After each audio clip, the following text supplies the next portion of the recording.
News brings out controversial opinions, but you're not adding to the conversation if you're just being a troll. Seattle PI journalist Monica Guzman has to do with a lot of those, and she shares her opinions on how we can all better participate in the news.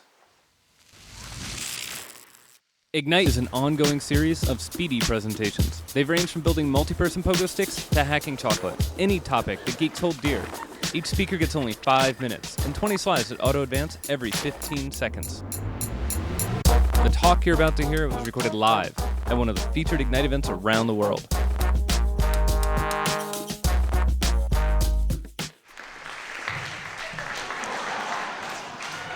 Hey everyone.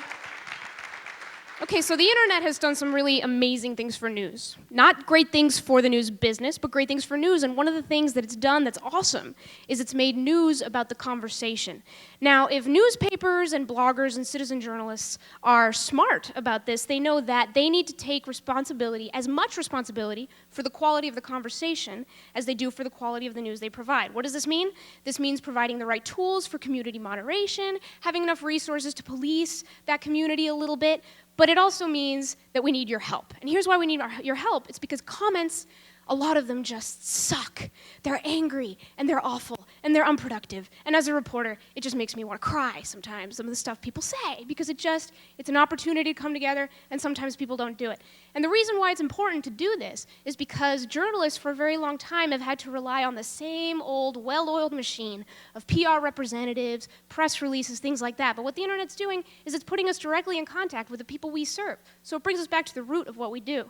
So first thing you want to do when you think about your comment is the impact. So if you want to join in the commenters about Britney Spears and liberal conservative, you can bet no one's going to listen to you and no one's going to care. So what you do is you go to your local news site, be it a blog or a newspaper, and you talk about those stories. Now, everyone knows that being angry on some of these comment boards does absolutely nothing. But until these trolls wake up one morning and realize how very lame they're being, they're not going to go away. So for the rest of us, what you have to do to fight the trolls is ignore them. Focus on what's smart. Focus on a smart paragraph in the story or the blog post. Focus on a smart comment. Just respond to that. Telling somebody that they misspelled no one's going to give you a high five. Don't even bother.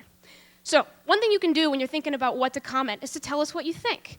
Now, you'd be surprised how many people tell us what they think without thinking. It'll be a reactionary kind of thing. You know what I'm talking about?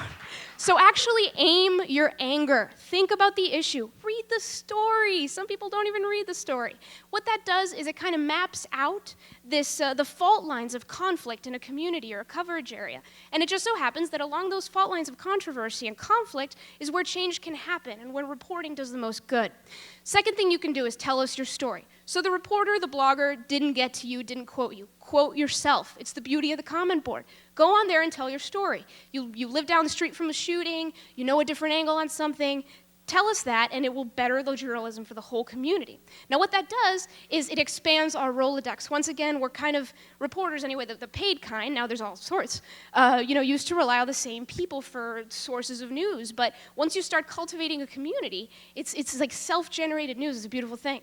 Third thing you can do, tell us what you know. Now, a lot of journalists, a lot of reporters like to think that we're really smart.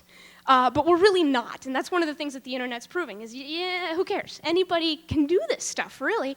And one of the things you can do is go on there, send a link, put up a study, whatever you know, and do it with respect. Do it with the knowledge that news is a process and that one person isn't supposed to have all the answers. And what this does is it brings 600,000 heads in Seattle, 1 million heads in whatever city you're in together, and that's always better than one reporter, one blogger.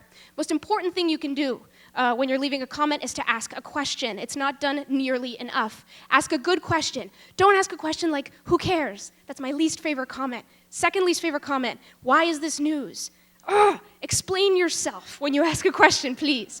We'll do our best to answer. Recently, those of you in Seattle know about, we flushed $5 million down the toilet with these high-tech toilets that became havens for prostitution and drug users. And so we covered the fall of those toilets so much that we didn't actually cover what's going to happen with the need for those toilets now. So a reader asked a question, a letter to the editor, we wrote the story about it. Now, not all sites are going to ask you to introduce yourself, name yourself. The best sites do. You still should own up to your ideas. It's always a better way to get accountable for them. So the other thing is these are some of the people who work at the PI, but there's bloggers, there's people who live right down your street who are actually covering your street. We're human beings. And again, what the internet should be doing is bringing us all together, making news a conversation, making it participatory, and so everybody's involved. So to sum up, you go for impact, you ignore the trolls, you tell us what you think, what you know, what you've lived, you ask a lot of questions, and you get to know us. Send us an email, follow us on Twitter. A couple of us are actually on there. And what this does is, again, as a reporter, there were days, and I don't think I really lived through them, I guess, but there were days when a reporter could only talk to one person at a time. And now, while we sleep, you guys can talk to us. And all that can do is better journalism for everybody. So, go online, leave a comment this week if you haven't done it before. Think about it a little bit. And if you think you can do better, prove it. Start up a blog. Do a blog for your neighborhood. Show us. Journalists they don't have to be paid. You can be paid, you can be unpaid, you can be employed, you can be unemployed. Anybody can do this. Join the conversation.